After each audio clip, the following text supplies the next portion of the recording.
So what I'm gonna do through this adjustment is show you guys what a prenatal adjustment looks like. The first thing is later on in pregnancy, so these tables are gonna adapt to the mom's body. The first thing we're gonna do is we're gonna lift this pelvic piece. This is gonna allow the practice member's hips to sit nice and easy while there's no pressure on the belly. And so Nicole, I'm gonna have you come over here. I'm gonna raise this up a little bit. So Nicole is due in about 2 weeks. And so she's gonna go face down. So Nicole's been getting adjusted, before she was pregnant. And so the whole pregnancy she's been under care. Towards the end, because we have 2 weeks into the due date, she's been coming in twice a week. So usually at the end of that third trimester, in the middle of it, we just ramp it up a little bit to make sure that we're keeping mom's hips nice and balanced. We're keeping her comfortable, trying to get her to sleep as best as we can, even though we know that that can be tough. And so from this position, what we're gonna be looking at is pelvis. So we want her pelvis to be balanced. Because I've worked on her so much throughout this pregnancy, what I tend to find is her right hip always wants to go up. And so we're gonna do a couple different things here. The first one's gonna be trigger points. So we're gonna trigger point the SI joint. We're gonna go in the middle of the piriformis, so another muscle, and then we're gonna go lateral into her hip. And so I'm just gonna have her breathe. Let it out. Breathe. Let it out. Breathe. And out. Breathe. And out. Is this tender? Mm-hmm. Is it tender down lower? Mm-hmm. Okay, so the IT band. So we're gonna do 2 here too. We're gonna go right at the femur head. Breathe. And out. Breathe. And out.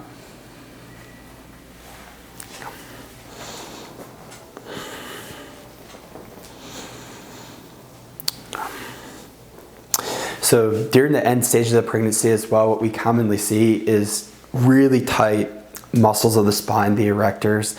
So obviously everything's going forward, also the weight. And so we tend to see a little bit more rocking in the low back, which can really put a lot of discomfort into the pelvis. And so I'm just going to do a little bit of pushing onto the sacrum, tailbone. Breathe. And out.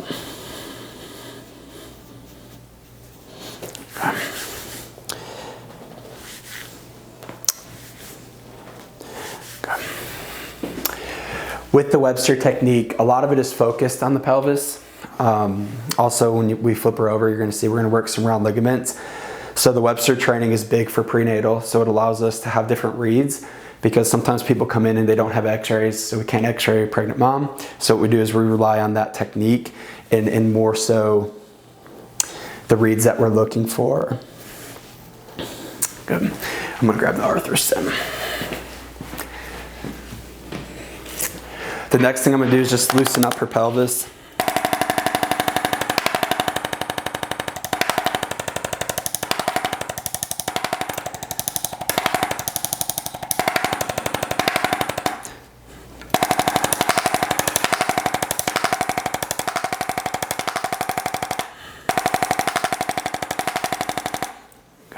And then Nicole, I'm gonna have you, when I get back, face me this way.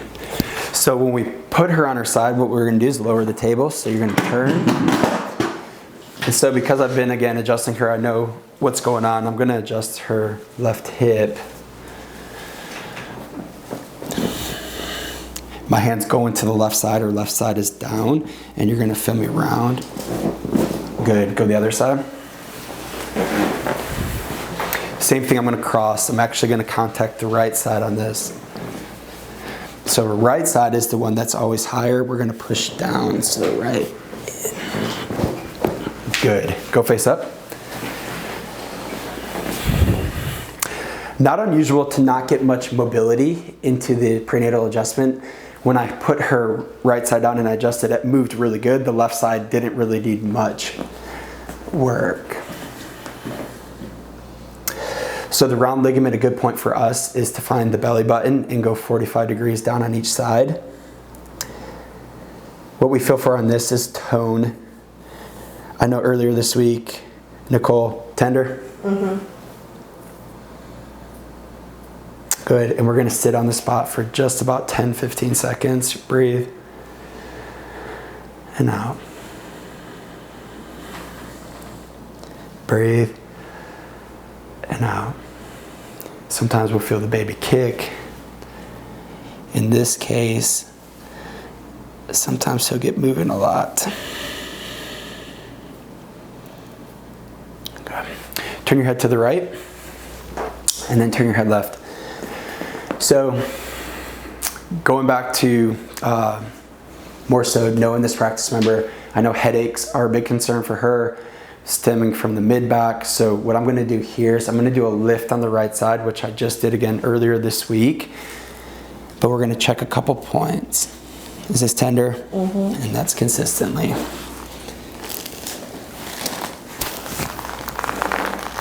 Good. A really good adjustment there to help the upper back loosen up.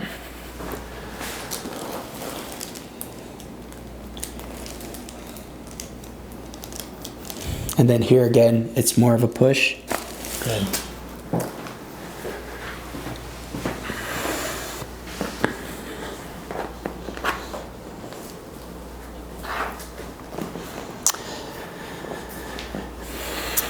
In a prenatal case, we do a lot of footwork.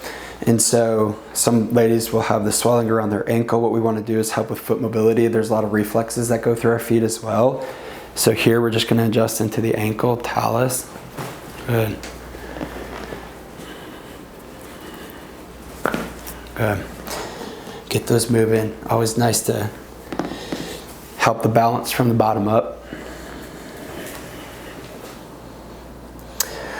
Going back to the round ligaments, a little bit less tender on this side this time. Mm-hmm. So I'm going to still hold for about 5 to 10 seconds on this right side. The round ligaments, they attach to the uterus. The uterus is where the baby's at.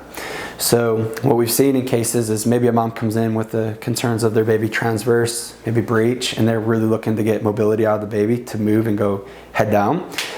The baby wants to go head down, so there can be a couple things that are happening there. Maybe it's just space related, or maybe it's just the baby is just being stubborn and not really turning. By loosening the pelvis, the round ligaments, getting that uterus to relax, that's when we're going to see the activity of the baby increase and hopefully get that baby to innately go head down. The last thing I'm going to do for this adjustment, I'm going to have Nicole cross her arms. And then here, I'm going to assist her. So we never want the mom to just come up on her own. There's many reasons that fall into that. So I'm going to reach behind her and help her up. So we're going to sit, and then we're going to come down. Good. A lot of mobility on those. That's probably mom's favorite adjustment because that's going to give her so much relief where she's carrying all that stress. Good. And that's what a prenatal adjustment looks like.